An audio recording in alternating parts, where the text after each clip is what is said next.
Wala nang maraming paligoy-ligoy pa, diretso sa punto na. Maiksi lang ang komentaryo, pero diretso sa punto. Maraming kuro-kuro, may tiwali, may totoo. Dito, sa puntong diretso tayo. Punto, diretso. So parang ngayon mayroon ng tinutos up na nila si Marcoleta. Ito na yung magiging leader nila sa Senado. Ha? Oh.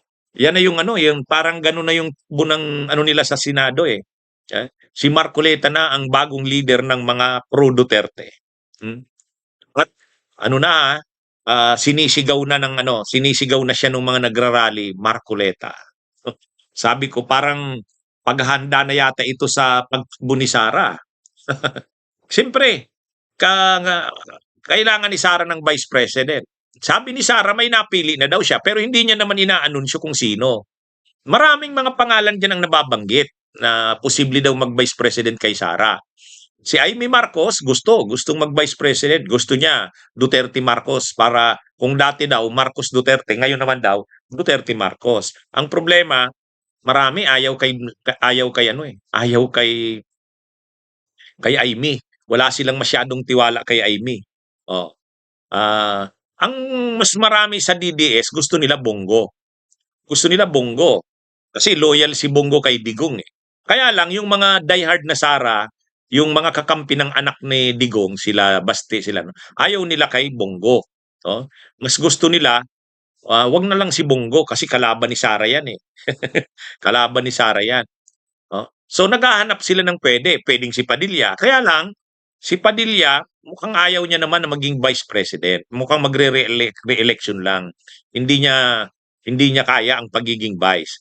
Ang lumalabas ngayon, bigla napansin ko doon sa rally ng mga pro Duterte, sinisigaw Marcoleta. So sabi ko, mukhang si Marcoleta ang binibuild up na ngayon ah. Ha? Yan yung kapansin-pansin doon eh, sa rally na yun eh. Marcoleta ang binibuild up. Parang ano ba to? Pinoposisyon na ba si Marcoleta na siya yung VP ni Sara? Actually, maraming nag-aano niyan ha. Maraming nagre-react na sa ganyan. Unang-una kasi, pag si Marcoleta, mga kabunyog, syempre si Sara Duterte, Mindanao. At yung mga butante ng Visayas, Sara yan. Kailangan ang Vice President niya galing Luzon. So pag galing Luzon ang Vice President niya, pwedeng Amy Marcos, pwedeng Ruben Padilla, pwedeng Marcoleta. Pag Amy Marcos kasi, maraming walang tiwala kay Amy. Kahit si Amy, grabe na yung ginagawa na pagsira sa kapatid niya, pero marami pa ring mga pro Duterte, walang tiwala kay Amy. So medyo si Amy, questionable. Si naman, Padilla, tingin nila, mahina si Padilla sa Vice President. Kailangan ang Vice President ni Sara makikipagdebate para kay Sara. So dito ngayon pumapasok yung Marcoleta. Isa pang ni Marcoleta, yung iglesia. O syempre gusto ni Sara masulid ang iglesia, makuha. Kaya si Marcoleta yan. O kaya ngayon, ito yung pagkakataon na maiproject si Marcoleta. Dito sa nangyayaring bangayan na ito sa Senado, lalo na't mag-i-impeachment kay Sara, dito mag-i-stand out si Marcoleta na tagapagtanggol ni Sara. Si Cayetano, wala na. Malakas lang naman si Cayetano nung Senate President. Pero ngayon na wala na, si Chis Escudero naman, dati leader nila sa Senado. Wala na, natanggal, napalitan ni Soto. Tapos ngayon, tapos lumipat pa ngayon si Chis Escudero. So wala na. Ang posible na talagang mag-leader na inaano nila, si Marcoleta. Kaya kung si Marcoleta ang magli-leader dyan sa mga pro-Duterte, yan ang ngayon. Yan ngayon yung papatampukin nila, lalo sa impeachment ni Sara. Ito yung makikipagbakbakan. At kay Marcoleta naman, magiging siya, magiging masisement, mapapatibay na yung pagiging pro-Duterte niya, pro-Sara niya dito sa impeachment na mangyayari. Kaya parang gagamitin talaga. In fact, ginagamit na ni Marcoleta itong bangayan na ito sa Senado para siya yung tumampok. Kasi si Cayetano, wala na, durog na si Cayetano eh. Durog na. Oh. So kailangan ng leader ng grupo nila. Sino pa naman ang pwedeng mag-leader sa kanila? Oh, si ano na, si Marcoleta na. At yung rally ng mga supporters ni Marcoleta, parang yun na yung yun na yung pagpapakilala sa kanya.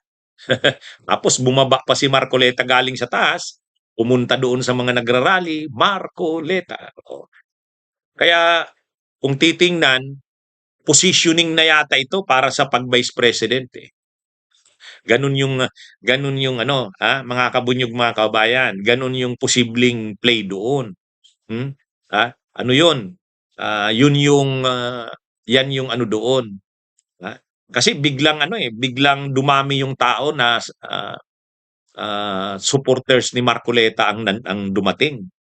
Tapos bumaba si Marcoleta. So ibig sabihin, alam niyang darating 'yon at alam niyang Marcoleta ang sinisigaw doon. Nag-ano siya, naghumarap siya doon sa mga nagrarally. Kaya ano 'yan. Ngayon, sa susunod na mga araw, lalo na pag nagsimula na ang trial ng impeachment ni Sara, asahan natin itong si Marcoleta ang makikipagbakbakan diyan. Kapag ganon, makikita ng mga supporters ng Duterte na si Marcoleta yung nagtatanggol talaga kay Sara, ano na yan? Lalo nila itong hahangaan at ito na talaga yung kanilang susuportahang maging Vice President ni Sara Duterte.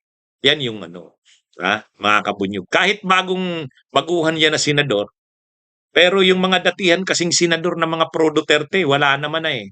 Si Bongo nagtatago. Hindi, si Bato nagtatago. Si Bongo, problemado rin yan pag lumabas ng arrest warrant ng ICC. Si Robin Padilla, wala namang kakayahan niya. Si Cayetano, matapos itong pag natanggal na yan sa pagka-Senate President, pag may bago ng Senate President, wala na, tapos na.